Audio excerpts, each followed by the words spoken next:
Hello, my name is Evangelline DuBois. I'm a professional dominatrix, and my channel, How to Be a Dom, is all about teaching you about the business, professional domination.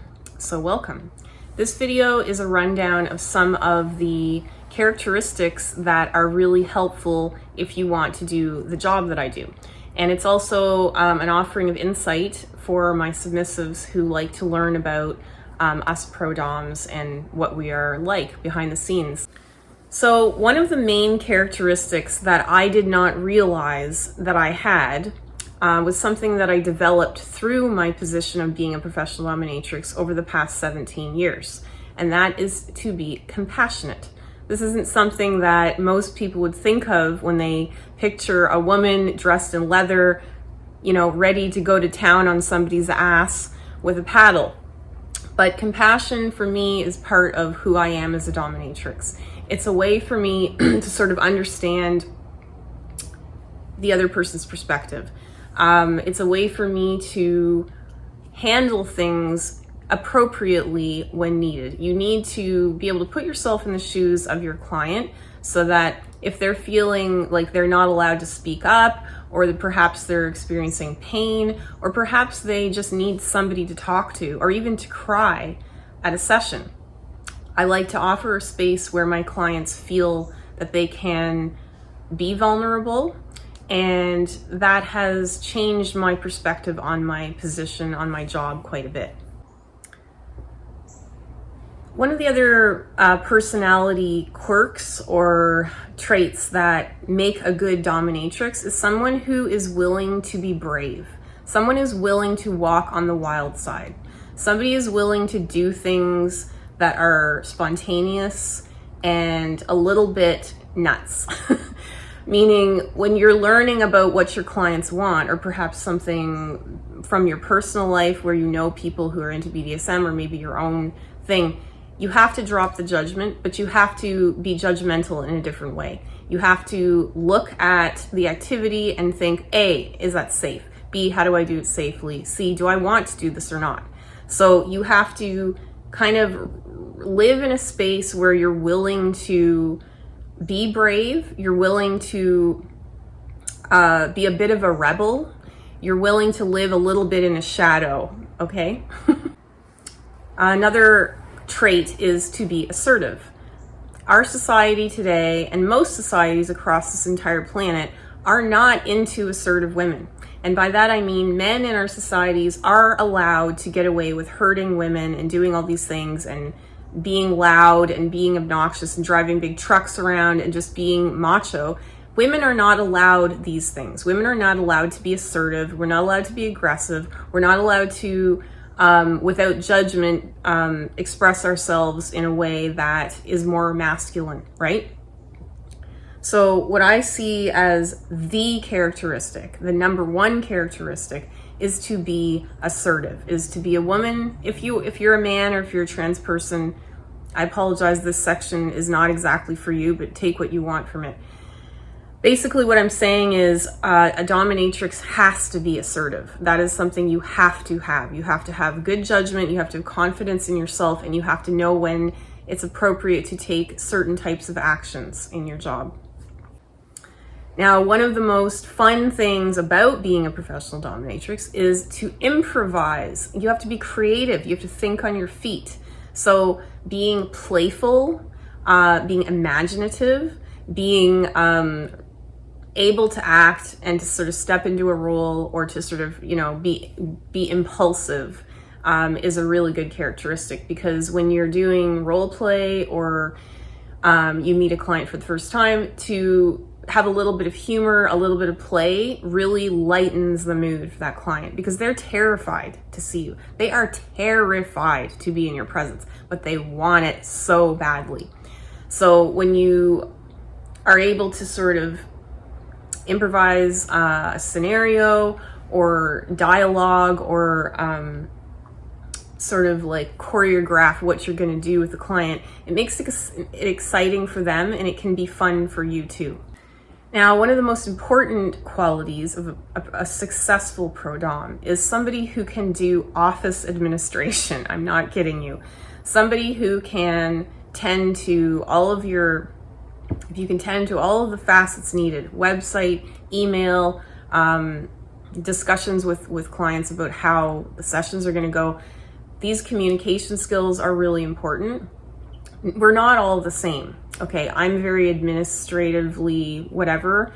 I'm a Virgo, but there are other DOMs that, you know, they take appointments on Instagram or in different ways. But it's a good thing to have a good head on your shoulders when it comes to business and keeping records. For example, clients will email you from different email addresses, and if they piss you off, they might try to email you from another address. So you need to be savvy and organized if you want to be successful in dealing with the sort of shadow elements of the... Another important quality is to be observant, is to be somebody who can discern what is going on in a situation. And this can come through experience, meaning when you're in session, you are kind of in a suspended atmosphere. You've created a scenario that is a fantasy for somebody, and you're trying to keep that contained for that time that they've agreed to be there. So you need to be observant about maybe watching the client's expressions, watching their body language, ensuring that you do the things that you've agreed to do before the session has been begun. It's also about listening. It's about safety, and it's about listening to your body. Am I in pain right now from whipping this person? Do I need to take these shoes off? So it's good to just stay aware and observant. One of the most important keys is that you need to be able to be discreet. You need to be able to make sure that you are not drawing too much attention to yourself and your business, and the same goes for your client. Your clients are trying to protect their anonymity. They're trying to protect themselves and their lives from being sort of outed, you know, in front of their job or friends or family. Now, they're taking steps to make sure that it's safe for them to come and see you. So it's only natural that you would take those steps to ensure that they feel respected, like their privacy and anonymity are honored in your presence, and that they understand that it goes both ways. So to be discerning, you need to be stealthy. You need to always have the client's well-being, your well-being, and your business well-being as number one. Another characteristic is to be thorough, meaning read those emails if that's the way you're planning session. Maybe make notes for yourself, maybe rehearse a little bit. Like one of the things that I do, because I have a brain injury and I have trouble with scripts and remembering sequences of events, I'm much better at just improvising, is I will sit in front of my Mac and I will turn on the the webcam, and I will just talk to myself and go through the session. Like I'll try to read the script or plan the next few hours by just talking it through. So the point of being thorough is to understand your client's needs, understand what has been discussed and what will occur in the session. And after a bit of experience, that will come more naturally to you. Another characteristic is to be accepting. Now, when I started working as a pro dom, I was not kinky. I was maybe, kinky in some ways, but I didn't do BDSM. I didn't do it on somebody. I'd never done it before. I was fresh out of an acting program, so it was very natural for me to step into a character. So it's really important. The first few times I worked, immediately my judgment was gone. I met my clients and I was like, these are just normal people. There's nothing wrong with them. They just have a little thing that they need to do, something they really enjoy, something that's important to them, something that makes them feel good. And as long as it's not actually hurting them or me or anyone else, there is no harm in that. So to be accepting, and you can choose who you want to accept and who you don't with your discernment and judgment. So one of the other aspects of this is you have to be an entrepreneur. Well, you don't have to be, but you will either be working for yourself or working for yourself within a house of domination. So there are many aspects to being an entrepreneur. You can take it in many directions. You can claim it as a business, you can do your taxes, you can keep it on the down low.